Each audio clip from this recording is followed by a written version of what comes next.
Chapter 5. Gold in the Grass. "Go, go," said Jack. He threw his notebook into his pack. He pushed Annie toward the rope ladder. "Bye, Henry," she said. "Go," said Jack. He gave Annie another push. "Quit it," she said. But she started up the ladder. Jack scrambled after her. Jack and Annie tumbled into the treehouse. They were panting as they looked out the window at the dinosaur. It was standing on the hilltop, eating flowers off a tree. "Oh man," whispered Jack, "we are in a time long ago."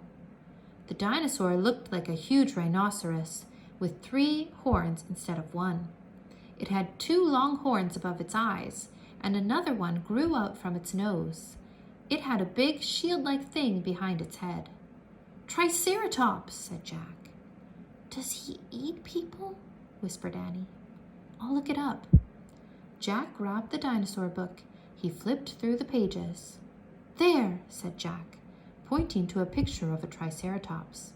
He read the caption. The Triceratops lived in the late Cretaceous period. This plant-eating dinosaur weighed over 12,000 pounds.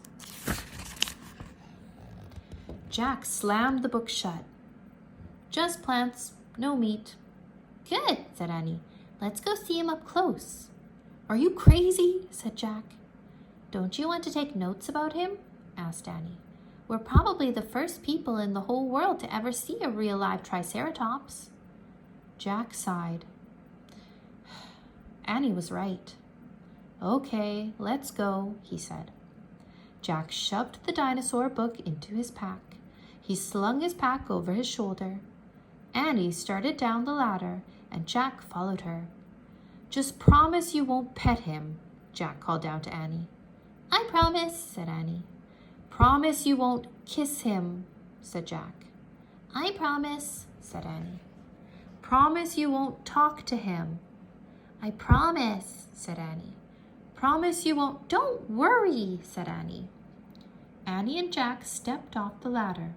The pteranodon gave them a friendly look. Annie blew him a kiss. "Be back soon, Henry," she called. "Shh," said Jack, and he led the way slowly and carefully through the ferns.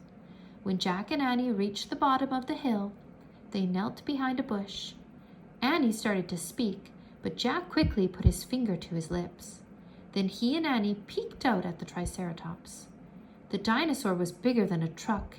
He was eating the flowers off a magnolia tree. Jack slipped his notebook out of his pack. He wrote, "Eats flowers." Annie nudged him. Jack ignored her.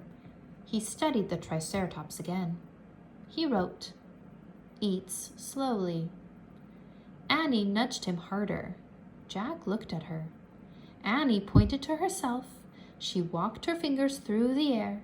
She pointed to the dinosaur. She smiled. Is she teasing? Jack wondered. Annie waved at Jack. Jack started to grab her. She laughed and jumped away. She fell into the grass in full view of the Triceratops. "Get back!" whispered Jack. Too late. The big dinosaur had spotted Annie. He gazed down at her from the hilltop. Half of a magnolia flower was sticking out of his mouth. "Oops," said Annie. "Get back," Jack said again. "He looks nice, Jack," Annie said. "Nice? Watch out for his horns, Annie," said Jack. The Triceratops gazed calmly down at Annie. Then he turned and looped down the side of the hill. "Bye," said Annie. She turned back to Jack. "See?" Jack grunted, but he wrote in his notebook, "Nice." "Come on, let's look around some more," said Annie.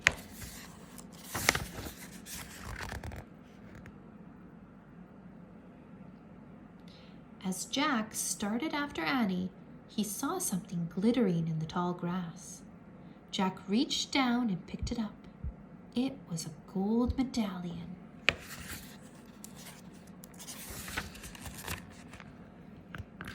A letter was engraved on the medallion, a fancy M. "Oh man, someone was here before us," Jack said softly.